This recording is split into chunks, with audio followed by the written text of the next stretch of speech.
지난 시간에는 저는 우리 믿음의 식구들하고 교회의 중요성에 대해서 말씀을 드렸습니다. 에베소서 2장에 있는 말씀을 가지고 하나님은 오늘도 하나님이 거하실 처소가 되기 위해서 우리를 성령 안에서 지금 지어가고 있다고 말씀을 해주셨고요. 요한계시록 21장 1절과 2절에 있는 말씀, 새하늘과 새 땅이 도래하면서 하늘에서부터 거룩한 성 새 예루살렘 성이 내려오는데, 그 성이 바로 어린 양의 신부 되신 교회를 보여주셨다고 하는 말씀도 여러분에게 언급해 드렸습니다. 그래서 우리가 영원한 하늘나라에 들어가서 살게 될 때 하나님의 꿈과 비전은 바로 완성된 하나님의 나라로서의 교회를 오늘도 기대하고 계시고, 거룩한 성 새 예루살렘 성으로서의 교회를 오늘도 주님께서 만들어가고 계시다 하는 말씀을 여러분에게 드렸습니다. 그래서 우리의 교회, 우리의 관심이 정말 교회에 초점을 맞춰야 된다. 그리고 교회의 믿음의 식구들이 잘 연합하고 연결되어지고 그리고 화합하고 에베소 4장에도 언급한 것처럼 성령 안에서 하나 되는 것을 힘쓰고 또 사랑으로 뭉치고 하는 이런 부분들에 우리가 서로가 협력해서 하나님이 거처하실 처소가 되기 위해서 우리 모두가 성전으로 지어져 가야 된다. 아마 여러 질문들이 있기는 해요. 그러나 기본적인 이야기를 지난 시간에 말씀을 드렸습니다. 그리고 나서 이제 우리가 지난 주간 지나서 계시록에 있는 말씀을 묵상하기 시작을 했습니다. 저도 이제 요한계시록 1장에서부터 말씀을 쭉 보기 시작하는데, 요한 사도가 반모섬에서 하나님께로부터 환상을 보게 되어지는데, 제일 먼저는 영광스러운 예수님의 모습이 1장 첫머리에 언급되어집니다. 예수님이 어떤 분이신가가 언급되어지고, 예수님이 언급되자마자 그 다음에 예수님이 하시는 메시지, 또 예수님이 보여주시는 모습이 바로 교회를 보여주고 계시다는 거예요. 그래서 계시록 1장 19절과 20절에 있는 말씀 보면, 그러므로 내가 본 것과 지금 있는 일과 장차 될 일을 기록하라. 내가 본 것은 내 오른손에 7별의 비밀과 또 7금 촛대라. 7별은 7교회의 사자요, 7촛대는 7교회니라, 이렇게 말해주고 있습니다.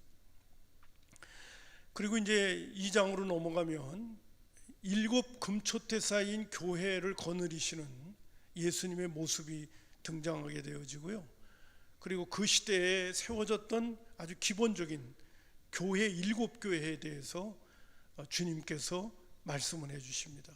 잘했던 것은 칭찬해 주시고 잘못했던 것은 책망하시는 그런 메시지가 7교회에게 등장하게 되어지죠. 강단에 있으니까 7교회가 갑자기 떠오르지 않은데, 그 외우는 방법이 있죠. 에서보, 그 다음에 사 이렇게 나가는데, 에서보는 에베소, 그 다음에 서모나, 그 다음에 버가모, 그 다음에 사대, 그 다음에 뭐죠? 사빌, 빌라델비아, 사빌, 또 이렇게 해서 나갑니다. 그럼 맨 마지막에가 라우디게아 교회인데, 에사보, 사대교회 나온 다음에 두사빌라구나. 두사빌라입니다. 에서보, 두사빌레, 두아디라 교회, 사대교회, 빌라델비아 교회, 그 다음에 마지막 라우디게아 교회. 이 7교회에 대한 모습을 이렇게 보여주시면서 교회가 잘 돼야 된다. 왜? 궁극적인 새하늘과 새 땅에 세워질 나라가 교회이기 때문에. 그래서 요한계시록을 시작할 때부터 피값 주고 사오신 주님께서 교회가 어떠해야 되느냐 하는 부분에 대해서 언급하기 시작해요. 그래서 제가 이번에 이렇게 보면서 다시 한번 제가 성경 말씀을 보면서 교회가 중요하다는 말씀을 드렸는데, 요한계시록에서도 탁 들어가자마자 제일 먼저 보여주시는 것이 교회를 먼저 요한 사도에게 보여주시면서 교회가 하나님 앞에 바로 서야 된다 하는 부분을 말씀해 주시는 그런 내용들로 기록되어지면서 요한계시록이 전개되고 있다는 것입니다. 그 중에서 오늘 여러분들과 함께 라오디게아 교회, 그 7교회 중에서 맨 끝번째 교회인 라오디게아 교회를 여러분들과 함께 좀 말씀을 나누면서 우리에게 주시는 교훈을 좀 찾아보고자 합니다. 라오디게아 교회 알고 있는 분들은 알겠지만은 오늘 그 라오디게아 교회를 향해서는 뜨겁지도 아니하고 차지도 않다 하는 말씀으로 책망이 주어지는 것을 보게 되어집니다. 사실 라오디게아 교회는 그 당시에 그 지역에서 가장 부유한 그러한 도시였습니다. 사람들이 가장 많이 한때 그 지역에 지진이 일어났답니다. 다른 도시들은 로마로부터 재정적인 공급을 받아가지고 도시를 다시 세울 수 있었는데 라오디게아는 하도 재정적인 그 부분이 탄탄해가지고요, 로마로부터 지원을 안 받고 지진으로 인해서 파괴되어졌던 도시를 자기네들 스스로가 일굴 정도로 그렇게 부유한 도시가 라오디게아 교회였다고 역사적으로 말해주고 있습니다. 그러나 주님께서 라오디게아 교회를 향해서 뭐라고 하냐면 뜨겁지도 않고 차지도 않다는 거예요. 그러면서 어떤 말씀까지 하냐면 너희들은 미지근하기 때문에 아예 16절에 있는 말씀 보면 너희들이 뜨겁지나 차지 아니하면 토하여 낸다고까지 얘기를 하시는 거예요. 저는 이 말씀을 이렇게 묵상을 하면서 여러분 그 토끼가 일어날 때 그 고통스러움을 아시죠? 예. 막 구역질이 일어날 때 그 고통스러움. 근데 주님께서 뭐라고 그러냐면 라오디게아 교회를 향해서 차지도 않고 덥지도 않고 미지근한 상태에 계속 있다면 내가 토해낸다는 거예요. 한마디로 표현해서 함께 할 수가 없다는 거죠. 토해내겠다는 말씀을 하고 계십니다. 여러분이 이 토해낸다는 말을 들으면 무슨 생각이 들겠습니까? 이거 우리가 생각할 때 이 구원하고도 관계가 있고 우리에게 있어서 영원한 하늘나라에 들어간다는 거하고도 관계가 있을 수 있는 거예요. 미지근한 신앙은 주님이 원하시지 않는다는 거잖아요. 그러니까 우리의 신앙은 미지근하면 안 돼요. 근데 여러분, 저도 예전에 이 말씀을 대할 때 그러면 뜨거운 건 뭐고 차가운 건 뭐냐 말이야.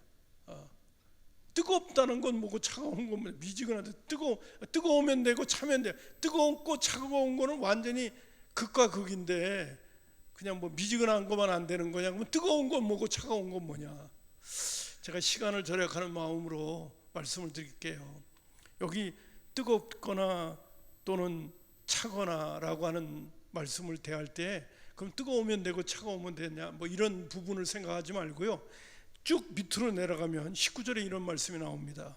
물은 내가 사랑하는 자를 책망하여 징계하노니 그러므로 네가 열심을 내라. 이거 지금 라오디게아 교회를 향해서 주시는 말씀이 뜨겁지도 않고 차지도 않고 미지근하다는 얘기는 한마디로 표현해서 뭐라고 하냐면 열심이 없다는 거예요. 이 표현을 쓰게 되어졌던 중요한 목적이 뭐냐? 열심이 없다는 거예요. 그래서 책망하노니 네가 열심을 내라, 회개하라, 이 말이에요. 열심이 없는 신앙생활은 회개해야 된다는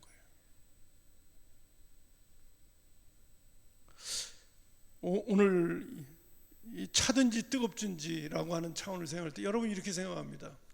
북극 지역에 있는 사람은요 뜨거운 게 좋아요. 적도 쪽에 있는 사람은요 차가운 걸 좋아할 수 있어요. 성향이. 그런 얘기가 아니에요. 중요한 포인트가 뭐냐, 미지근하다는 거는 다시 한번 강조할게요. 열심이 없는 신앙생활은 하나님이, 우리 주님이 토해낸다는 거예요. 난 그런 사람하고 함께 할 수 없다는 거예요. 그런 교회와는 함께 할 수 없다는 거예요.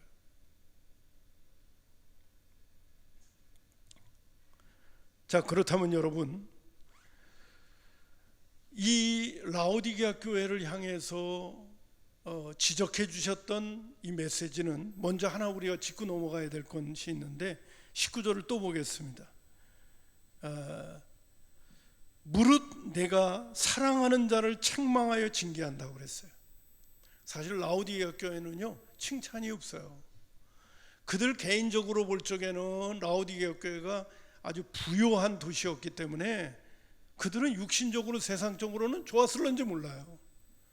그런데 우리 주님은 그들의 영적인 상태를 볼 적에는 뭐라고 말씀하시냐면 17절에 내가 말하기를 너는 부자여라 부요하여 부족한 것이 없다 하나 내 공고한 것과 가련한 것과 가난한 것과 눈먼 것과 벌거벗은 것을 알지 못한다는 거예요. 이런 말씀을 하십니다. 너희들의 영적인 상태가 지금 열심이 없다는 그 자체는 뭐냐, 너희들이 가난하고 곤고하고 눈이 멀어 있고 벌거벗었다는 거예요. 그렇기 때문에 열심이 없다는 거예요. 영적으로. 육신적으로는 괜찮을는지 몰라. 그러나 영적으로는 문제가 됐다는 거예요. 그러면서 책망을 하시는 거를 볼 때는 왜 책망을 하시느냐, 왜 경고를 하시느냐, 징계를 하시느냐, 그것은 사랑하기 때문에 그렇다는 거예요. 여러분 히브리서 12장 7절과 8절에 보게 되면 히브리 기자가 이런 말씀도 하고 계십니다. 하나님이 아들과 같이 너희를 대우하시나니 어찌 아버지가 징계하지 않는 아들이 있으리요. 징계는 다 받는 것이라고 그랬어요. 너희가 없으면 사생자요 친아들이 아니라는 거예요. 징계는 다 받는 거예요. 징계받고 싶은 자녀가 어디 있겠어요? 책망받고 싶은 자녀가 어디 있겠어요? 그러나 책망과 징계는 다 받는다는 거예요. 안 받으면 사랑 못 받는 자식이라는 거예요. 제가 새벽 기도 때도 말씀을 드렸습니다마는 남의 집 아들이 망나니 짓을 하는 거 관심이 있으면 조금 얘기할 수 있겠죠. 그러나 내 아들이 아니면 잔소리 안 합니다. 여러분 아직도 내가 잔소리 듣고 자라고 있는 위치에 있다고 한다면 행복한 줄 아세요. 누구한테서 말 듣고 사는 사람이라면 행복한 줄 아세요. 왜? 여러분 책망을 듣는다는 거 그리고 잔소리 듣는다는 거는요 사랑하기 때문에 그런 거예요. 사랑받고 있기 때문에 그런 거예요. 자, 그리고 저 이제 중요한 얘기로 들어가겠습니다. 그러면 우리 주님은 왜 열심히 없는 사람하고 같이 하고 싶어 하지 않으실까? 왜 우리 예수님은 열심을 내지 못하는 사람과 왜 토해내기까지 하겠다는 그러한 말씀을 하시게 되어지는가? 토한다는 표현이 저는 아주 심각한 표현이라고 생각합니다. 근데 왜 그러신가? 왜? 우리 주님은 왜 그렇게까지 말씀하시는가? 그래서 제가 그 설교 교환 가운데 열심에 대한 동기를 여러분한테 지금 이 시간에 말씀을 드릴 테니까 다시 한번 잘 생각해 보시기 바랍니다. 자, 이제 저를 다 쳐다보세요. 요한복음 6장에 보면요, 예수님께서 빈들에서요 물고기 2마리와 보리떡 5덩어리로 5,000명을 먹이십니다. 그 시대의 사람들 설교 여러 차례 여러분 들어봐서 알겠지만은 여러 차례 들어서 알겠지만은 그 시대 사람들은요 참 먹을 것이 귀한 시대에 살고 있었어요. 근데 예수님이 물고기 2마리와 보리떡 5덩어리로 5,000명을 먹였던 막 사람들이 눈이 휘둥그레졌습니다. 야, 예수님만 따라다니면 먹는 문제는 해결할 수 있겠구나. 그래갖고 예수님을 왕으로 세우려고 그랬거든요. 근데 예수님은 그 문제 해결하려고 오신 분이 아니었거든요. 그보다 더 중요한 문제 해결하려고 오셨어요. 그래갖고 예수님은 제자들로 하여금 배를 타고 가버나움이라고 하는 곳으로 다 보냅니다. 그리고 예수님은 혼자 산으로 올라가셔서 밤에 기도를 하시는 거예요. 밤에 기도를 하시다가 제자들 먼저 밤에 이제 저녁 때 배를 태워가지고 가버나움 쪽으로 보내니까 풍랑이 일어가지고 제자들이 너무 힘들어하는 거예요. 산에서 바라보니까. 그래가지고 예수님께서 무리를 걸어가지고요 제자들에게 가시는 거예요, 밤에. 그리고 그 배가 가버나움으로 잘 도착하게 만듭니다. 근데 어제 저녁 때 먹는 문제를 해결받았던 사람들이, 야, 예수님은 분명히 그 빈들에 있었거든요. 산에 있었거든요. 그래서 예수님을 또 찾으려고 그곳을 갔어요. 근데 예수님이 없는 거야. 그러면 예수님이 없다면 그럼 제자들이 있는데 예수님도 있겠지. 그리고 그들이 다시 와서 가버나움으로 왔더니 거기 예수님이 있는 거야. 자기네들이 눈이 의심스러운 거예요. 분명히 어제 제자들만 배 타고 갔지 예수님은 배를 타고 안 갔거든요.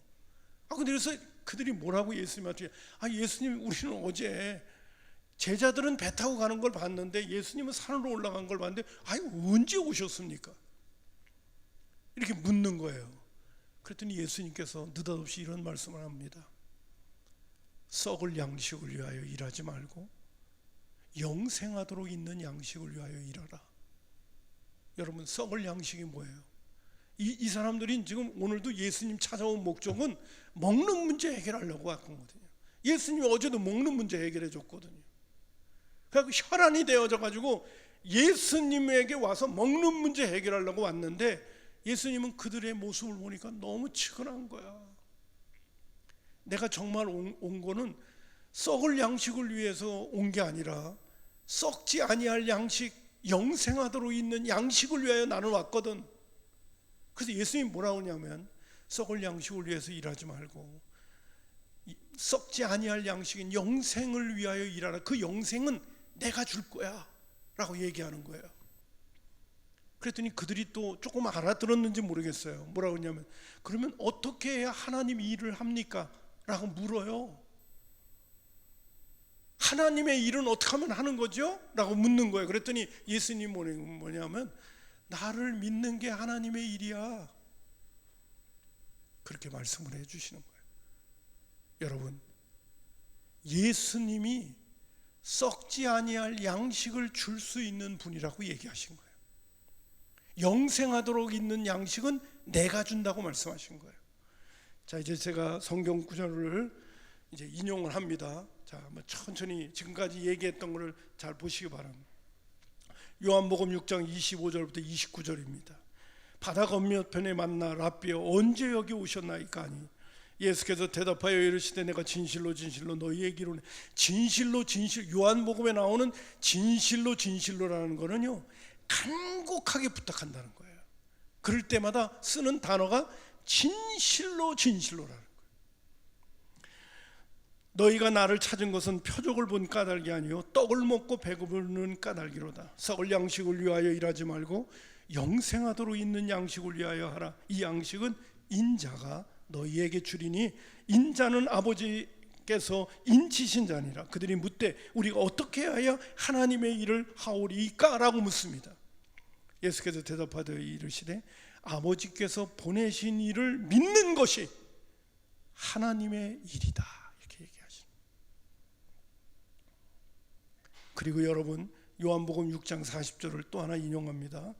내 아버지의 뜻은 아들을 보고 믿는 자마다 영생을 얻는 이것이니 마지막 날에 내가 이를 다시 살릴 거라는 거예요. 저는 여러분에게 이 말씀을 인용하면서 정말 제 가슴으로 여러분에게 하고 싶은 얘기가 있어요. 여러분, 영생은 예수님밖에 줄 수 없어요. 마지막 날에 우리를 다시 살리실 수 있는 분은 예수님밖에 없어요. 여러분, 제가 곧잘 여러분에게 그런 말씀을 드릴 때가 있잖아요. 우리는 미래를 보장받고 산다고.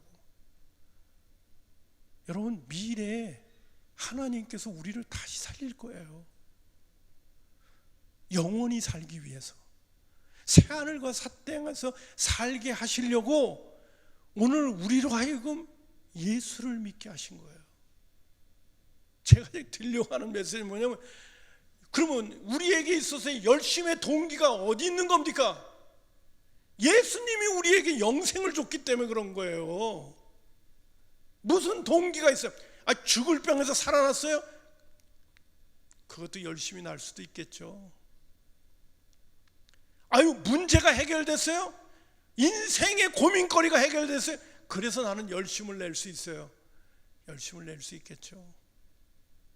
그러나 그것보다 더 중요한 열심의 동기는 예수 믿어 구원받았기 때문에 그런 거예요.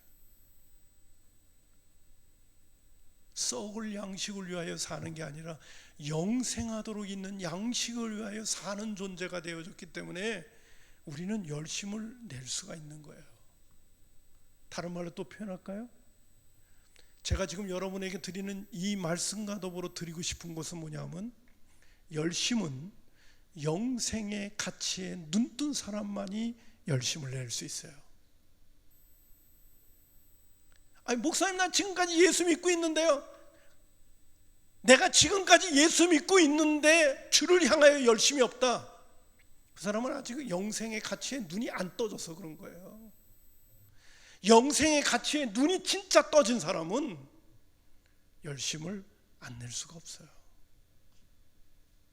왜? 엄청난 가치가 내 앞에 다가왔기 때문에 그런 거예요. 여러분, 마지막 날에 산다는 것을 보장받을 수 있어요?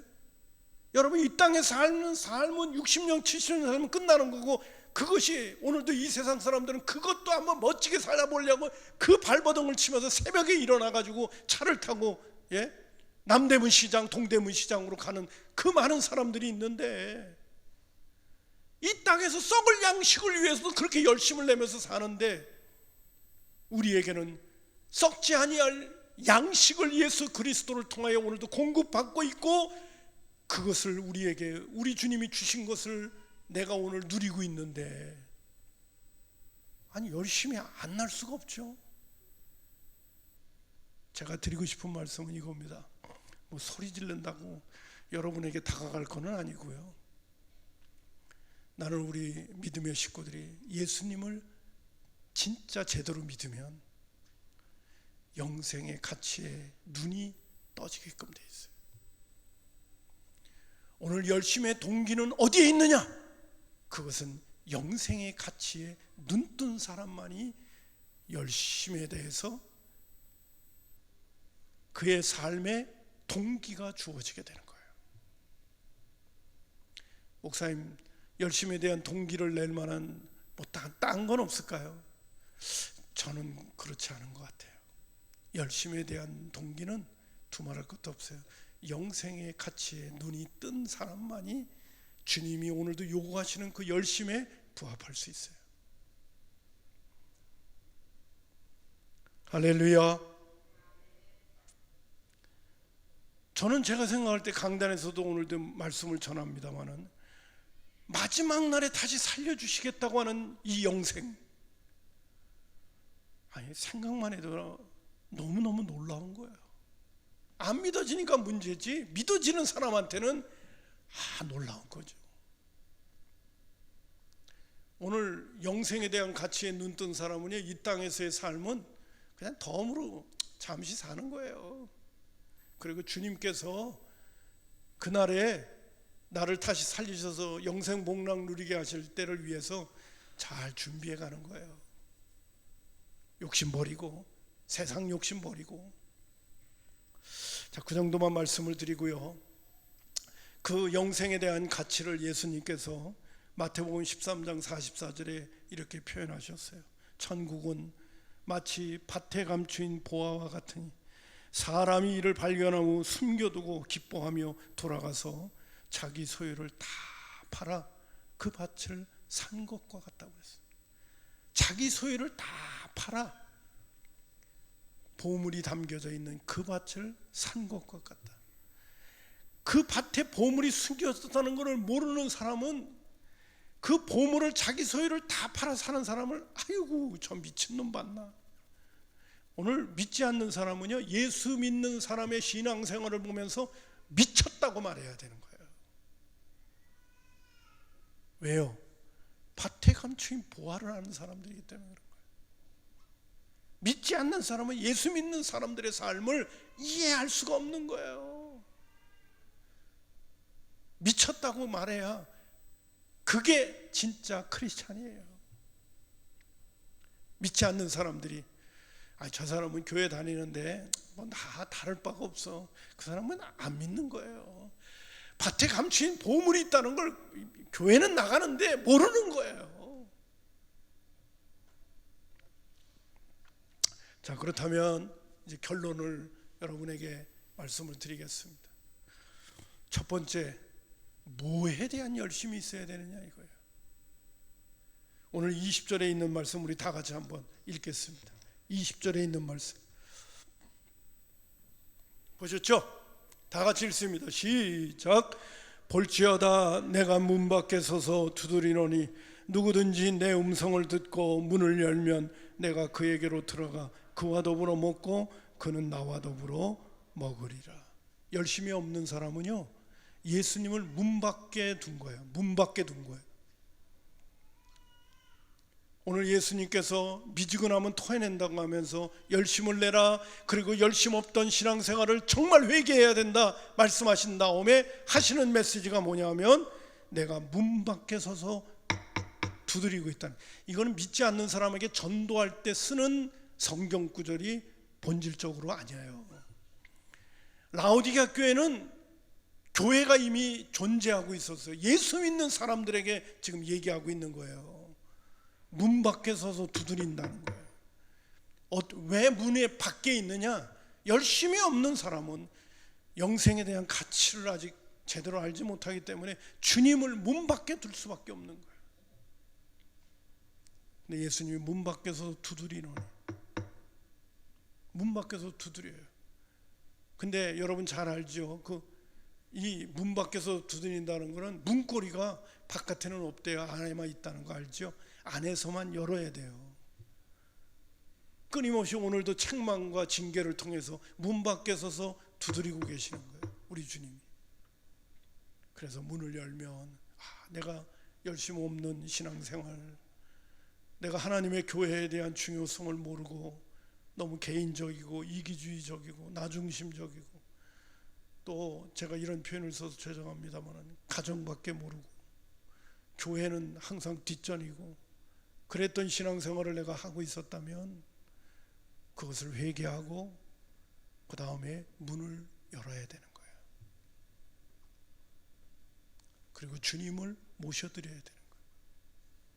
여러분, 여기서 열심을 내라고 하는 건 뭐냐면 예수님이 들어와서 같이 먹고 마신다는 얘기는 진정한 식구가 된다는 얘기예요. 여러분, 식구가 먹을 식자 아니에요. 식구라는 게 뭐예요? 같이 한 식탁에서 먹고 마시는 거를 식구라고 그러잖아요. 진짜 가족이 되어지는 거예요. 이 얘기는 또 다른 말로 표현해서 무엇에 대한 열심을 내야 되냐? 우리 주님과 진짜 교제해야 된다는 거예요. 인격적인 교제를 해야 된다는 거예요. 교회에 나와서 예배드리는 걸로 끝나는 것이 아니라 24시간이 우리 늘 주님을 의식하면서 주님과 동행해야 된다는 거예요. 주님과 교제할 줄 알아야 된다는 거예요. 주님과 사귈 줄 알아야 된다는 거예요. 여러분, 제가 조금 전에 영생에 대한 이야기 말씀드린 것처럼 여러분, 예수님은 제자들에게 요한복음 15장에는 또 무슨 말씀까지 하냐면 나는 포도나무여 너희는 가지라는 말씀도 하셨어요. 여러분, 포도나무와 가지가 뭐 붙어있다 떨어졌다 그 말할 수가 없는데 그런 얘기를 하시는 거거든요. 포도나무와 가지는 붙어있게끔 되어져 있는 거예요. 오늘 내가 문 밖에 서서 들으니 문을 열면 내가 들어가서 너는 나와 더불어 나는 너와 더불어 먹고 마시라. 이거는 주님과의 신실한 교제를 이야기하는 거예요. 꼭 붙어있는 걸 이야기하는 거예요. 그렇기 때문에 제가 늘 성경 구절 인용하는 것처럼 요한복음 17장 3절 영생에 대한 가치를 이렇게 말씀하셨잖아요. 여러분 한번 다 같이 한번 읽어봅시다. 요한복음 17장 3절 되셨죠? 읽습니다. 시작. 영생은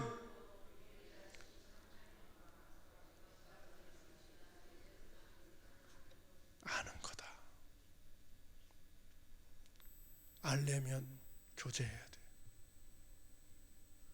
어느 교회 목사님, 그 교회는 계속 목사님이 강대상에서 주장하는 것이에요. 24시간 주님과 동행합시다. 그리고 동행 일기를 씁시다. 교인들한테 맨날 그 얘기야. 맨날 그 얘기를 해요. 요번에 우리 지방에 목사님들 모셔놓고 세미나, 그 목사님 모셔서 예수 동행 일기 쓰자고 교육원에서 12월 셋째 주에 신천교회에서 목사님들 모셔놓고 1박 2일로 세미나에 주제가 뭐냐? 24시간 주님과 함께 동행합시다. 어떤 분은 그런 얘기를 해요. 아이고, 그러면 목사님 24시간 주님과 동행하면 무슨 재미로 살아? 그렇게 핀잔 주는 분도 있대요. 주님과 24시간 동행하면 무슨 재미로 살아? 그 얘기를 내가 듣고 나도 조금 그럴 것 같기도 할 것 같고 그래요.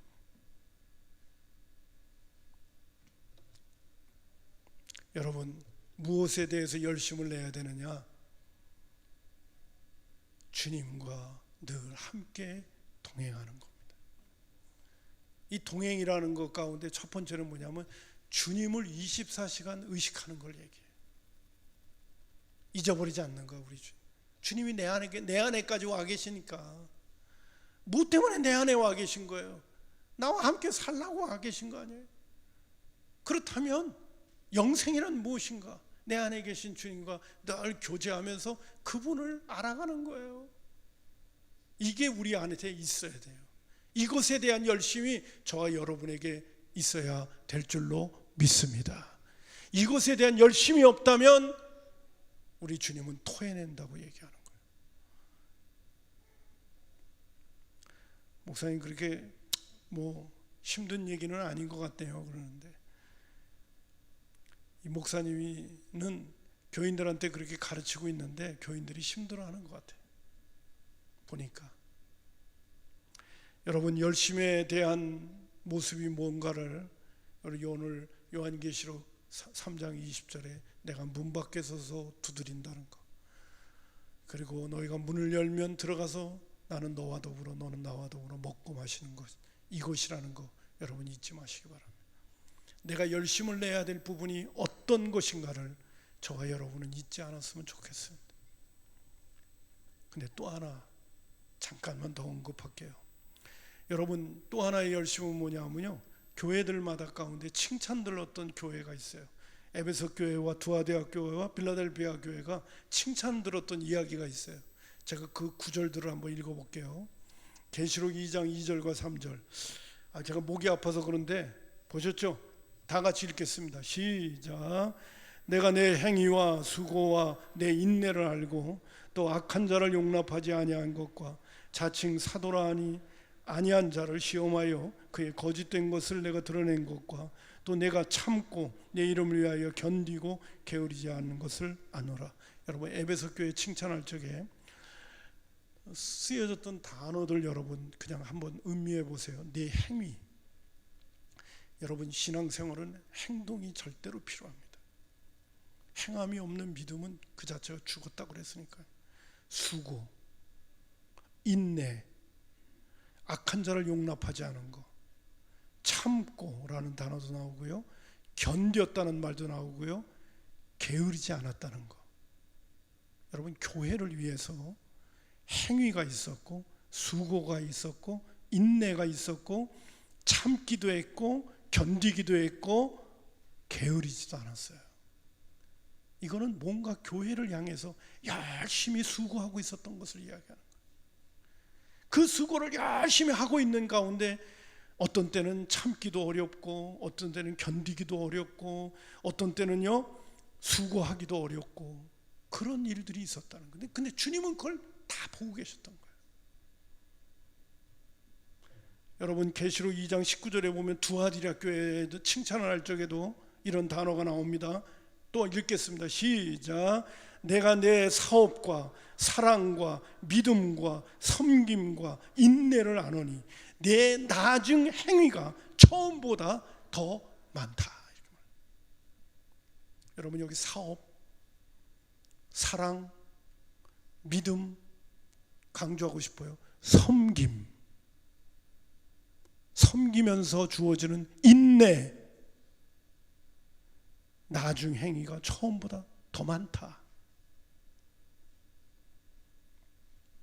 교회를 향해서 이러한 모습들을 주님은 다 보고 계시면서 칭찬하고 계셨다는 사실이에요.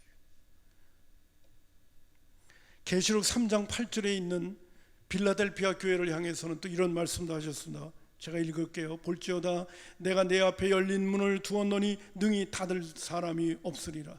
내가 내 행위를 아노니 내가 작은 능력을 가지고서도, 하나님께로부터 받은 은혜가 또 내가 갖고 있는 것이 부족하다고 생각하는데도 작은 능력을 가지고도 내 말을 지키며 내 이름을 배반하지 아니하였다고 빌라델피아 교회는 칭찬하는 거예요.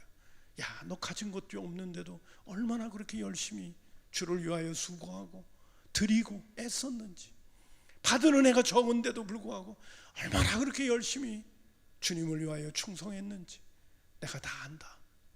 필라델피아 교회는 책망이 없어요. 칭찬만 있어요. 서문학교에도 칭찬만 있어요. 여러분, 오늘 우리는 두 가지에 대한 열심이 살아있어야 포함을 당하지 않습니다.